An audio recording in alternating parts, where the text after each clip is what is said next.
But here's a word here.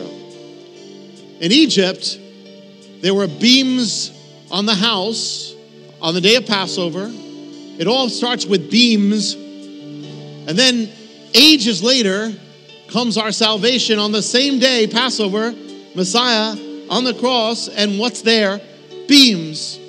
In Egypt, they took the blood of the lamb and they marked the beams of their doorpost. When Messiah died on the cross, God took the blood of the lamb and with his blood marked those beams on Passover. And this first part, some of you at Beth Israel might know it, or if you read the book, you know it.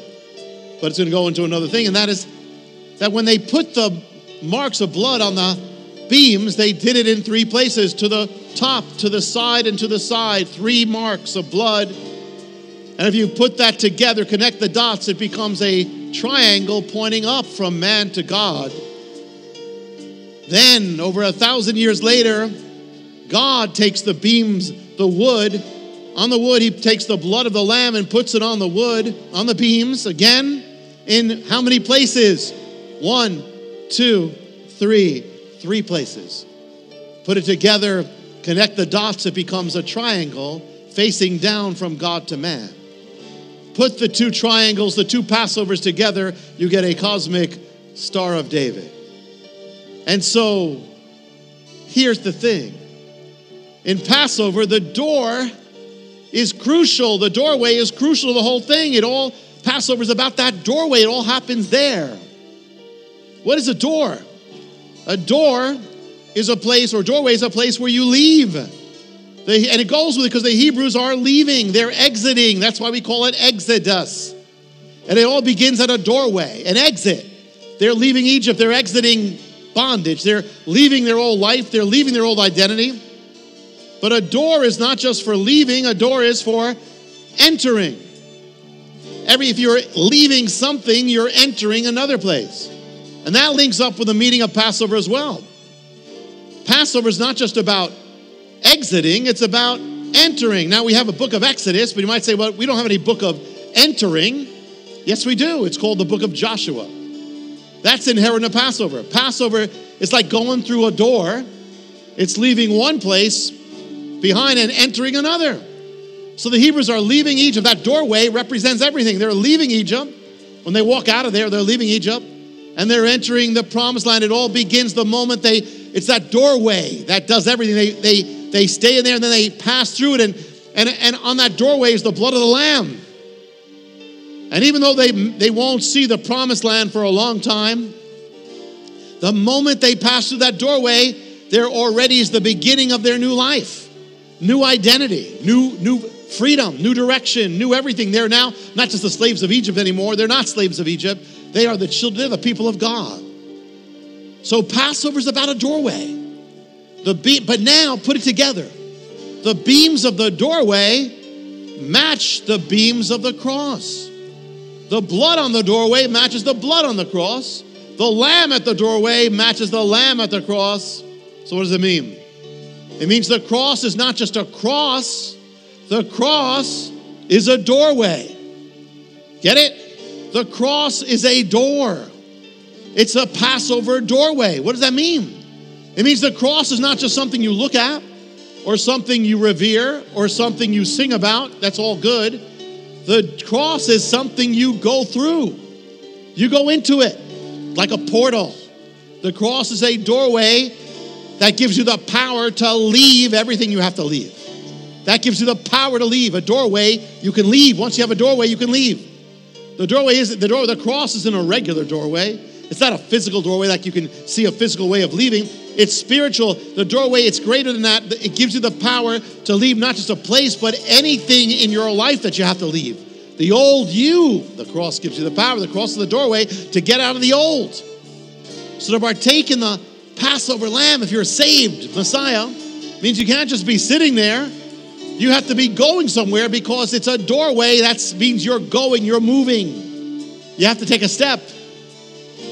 It has to cause you to go because it's a doorway in which you have the power to leave. To leave what? The cross is the doorway by which you can leave Egypt. You can leave the bondage. You can leave Any sin you're in, the cross is the doorway to get out of that sin. Cross is the doorway to get out of that habit, to get out of the old life, to get out of your old record, to get out of that old regret and guilt, to get out of the past. The cross makes you free of it. To get out of the old you, the old identity, to get out of there. That's the power. If Messiah is our Passover, he's our doorway. You have the power to leave. But if you have a doorway and you don't go through it, what happens to you? Nothing. If you have a doorway to take you out of bondage, but you don't take it, what happens? You're still in the bondage. If the Israelites didn't go through that doorway, they would still be in Egypt. So you got to move, you got to go through it, you got to take the power of God and go through it. And it's saying you can. Leave the old, you got the power. Leave whatever that thing is, leave it. You've got the power. What was the first name of this faith, this New Testament, New Covenant faith? It was called what? It was called the way. The derech, the way, because now there was a way. Before there was no way, and now God has made a way. Passover is where there was no way, and God puts a door where there was no way and makes a way where there's no way. So whenever there's something in your life where there's no way, well, there's no hope, there's no way, God says, yes, way. The doorway gives you the way. To be moving, the power to move. And it's not just a doorway to leave something, it's the doorway to enter something. Another, a Passover means there's something new God has for you. God has something. Every time he asks you to leave something, he has something for you to come to. And you can't leave something without entering. You can't leave one place without entering another place. So therefore, and you can't enter that other place without leaving the first. So God is saying here is that you want the new things that God has for you. You have to leave the old things to enter the new. You can't enter the new without leaving the old. God has it. You've got it, and you've got the power. The power is the door. Don't say you can't because you have it. The two are connected. The doorway cannot become an entrance to something new until it becomes an exit is that which is old. You can't enter unless you leave. To find out how you can receive more of Jonathan's teachings, to receive special free gifts, or get in touch, go to hopeoftheworld.org or call toll-free 1-800-YESHUA-1. That's hopeoftheworld.org or call 1-800-YESHUA-1. That's 1-800-937-4821.